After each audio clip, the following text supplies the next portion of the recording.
What's going on, everybody? It's your boy VersacePokemon, and welcome to the final battle of Inclement Emerald Champion Wallace. This is, of course, Challenger mode, meaning we are stuck on set mode, no items in battle, perfect opponent Eevee and Ivies, competitive movesets, and enhanced opponent AI. We've come a long way and fought hard to get here, so let's show Champion Wallace what we're made of. Without further ado, let's kick this off. The moment we've all been waiting for, Champion Wallace, let's go! He's going to start with Wailord, and I lead with Zapdos. Wailord's Drizzle ability is going to bring out the rain, and this is crucial that we get rid of this at some point because he is running a full rain team. So here we go. The AI actually cheats a little bit here. It recognizes that Zapdos is faster because it has a Choice Scarf, and therefore he switches into the Latios, which is going to resist Thunder. However, if Zapdos is not Scarfed and Wailord knows that he's faster, he'll one-shot me with Water Spout. And I tried this like 20 times to make sure it's not just a coincidence, and it is not. The AI does in fact cheat a little bit. So we have to adapt here. Now, we have 2 to 3 chances to get the paralysis with Thunder for this plan to work. Now, Zapdos is Scarfed, which means we get 2 Thunder attacks in, and on the second try, we do get the paralysis, which is perfect.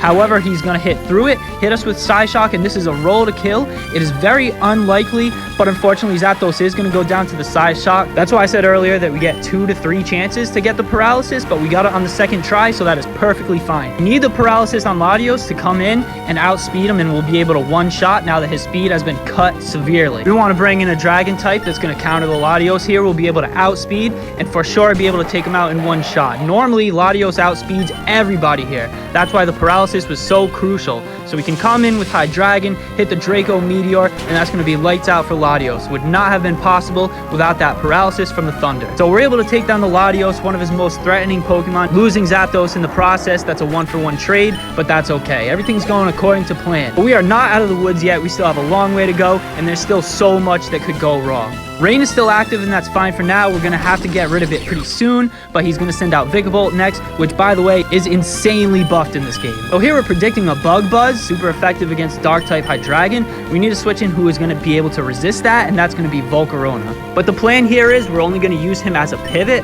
We're going to eat this Bug Buzz like a champ, hopefully, and then we're going to pivot into the Garchomp after baiting Thunder. So Volcarona comes out. He's going to take the Bug Buzz. We'll see how much this does. It's going to resist it due to being a fire type, and it still does close to half his health. Vikavolt is holding a Life Orb, so he is hitting hard.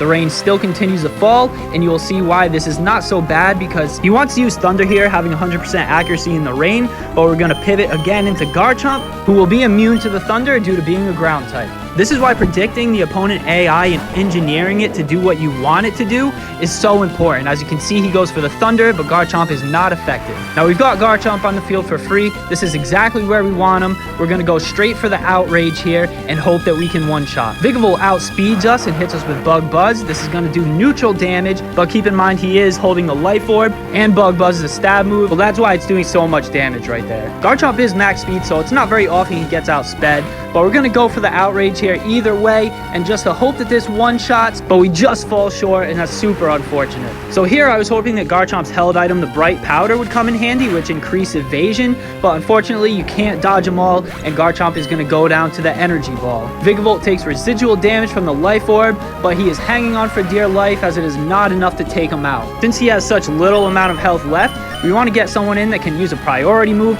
without taking any more unnecessary damage and take this thing out as fast as possible. Metagross is going to come in here. Garchomp did everything he could, but we got Metagross to come in here to finish the job. First, we're going to Mega Evolve, and then we're going to use the priority move Bullet Punch, which is going to outspeed and take this thing out with the little amount of health he has left. There goes the Bullet Punch, and there goes Vikavolt. Also, just want to remind you guys, if you do like this video, be sure to click the like button, subscribe to the channel, it helps me out a lot, and leave a comment. I love talking to you guys in the comments. I appreciate you all.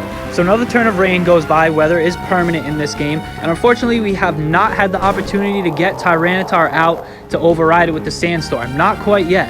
So Wailord is going to come back out, and here he wants to go for Water Spout. So we need to send in somebody that will resist Water Spout, and our only option here is going to be High Dragon.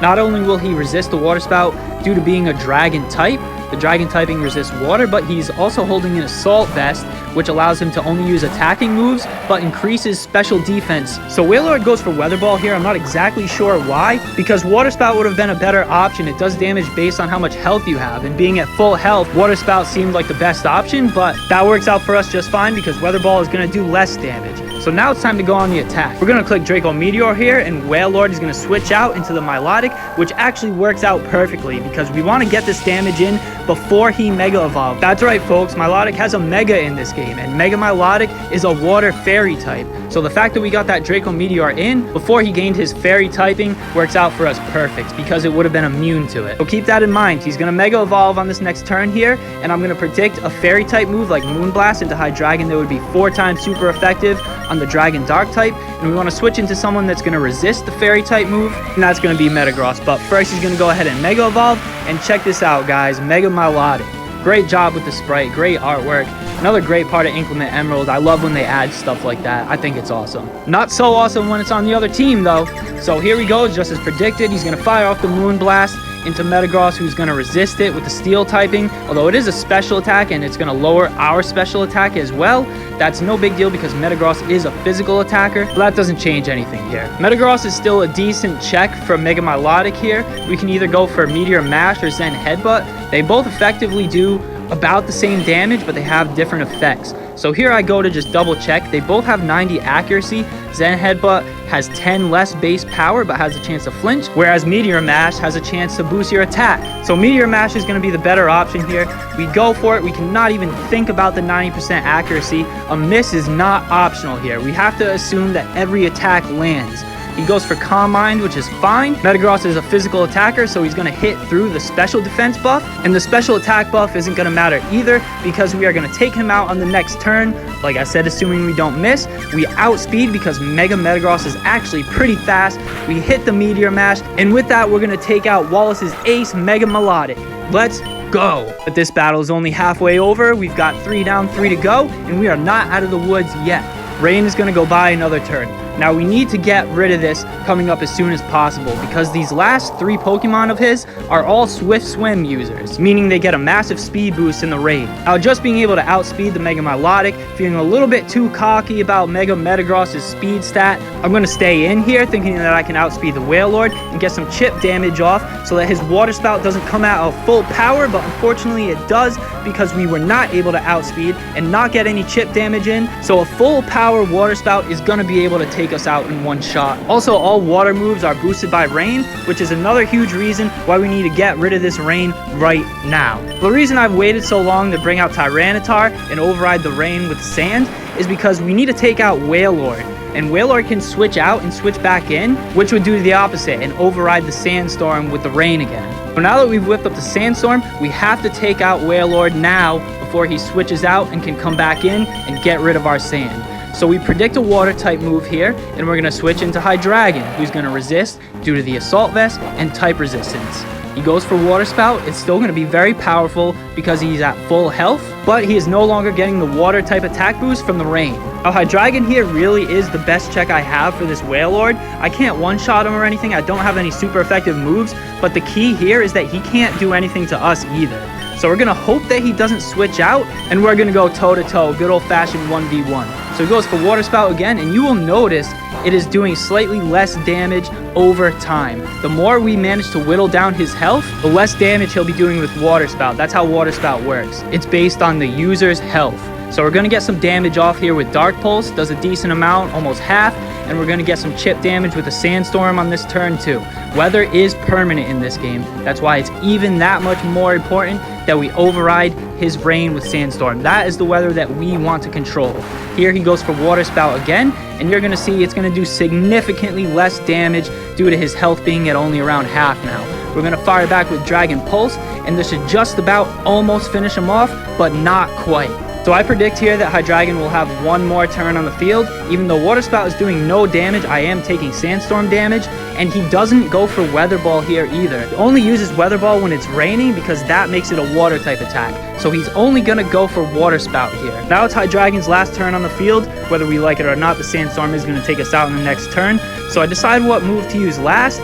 just in case he switches, I go for the extra huge damage with Draco Meteor, and even though it's 90% accuracy, it would have been fine because Wailord would get taken out by the Sandstorm on the next turn. So this is a super safe move. We hit him with Draco Meteor. He does not switch, but he's going to get taken out by the Draco Meteor, and Wailord and his Drizzle ability are gone for good. Perfect. Now that last Water Spout he used, I think it literally did 1 damage. I did not realize how little damage that was, so I underestimated Hydreigon in this situation here. So we've got 1 more turn on the field, so let's do the most that we can with it. Ludicolo comes out next, and we cannot allow him to Quiver Dance. That would be worst case scenario, and that's probably a loss automatically.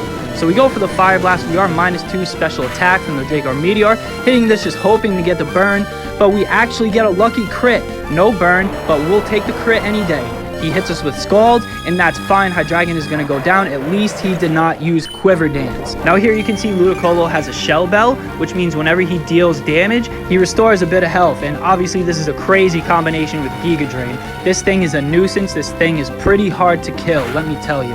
But we've set ourselves up in a great position here to where Volcarona can come out, and now that there's no more rain, Ludicolo can no longer utilize the Swift Swim ability, which means we will outspeed.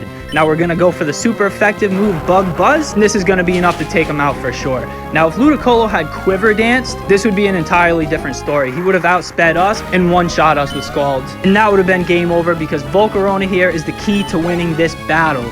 Another turn of Sandstorm is going to go by. That's fine. Volcarona does take residual damage from the Life Orb and the Sandstorm as well, but it's okay. We have enough health left to deal with his final Pokemon, Wishcast. Normally, the Wishcast does outspeed us. When the rain is activated, he can utilize his Swift Swim ability, increasing speed, but because we got rid of the rain, we are able to outspeed, hit the Giga Drain. This is going to be 4 times super effective. This should be enough to one-shot. It's his last Pokemon. It all comes down to this, and let's go, Volcarona getting the job done. And there you have it, folks. Inclement Emerald, Challenger Mode, Champion Wallace, GG. This was not an easy one, guys, and truly worthy of being called a final champion battle. So if you guys did enjoy this video, be sure to like, comment, and subscribe. So I want to thank you guys for watching, and a big thanks to everyone who's been watching from the beginning for coming along on this ride. We just beat the champion, but it's not entirely over just yet. We can go back and rebattle all of the gym leaders and the Elite Four members as well, and they have legendaries when you rematch them, so it's going to be a lot of fun. So I will be doing some post-game content after this. However, the focus is now going to shift to Unbound 2.0. It's a great ROM hack. I'm super excited for it. I hope you guys are too, and I'll also be playing on PC now, so the quality will be a lot better. And with that being said, this concludes our Inclement Emerald Hardest Battles Challenger Mode series. It's your boy VersacePokemon. Thanks for watching and stay tuned.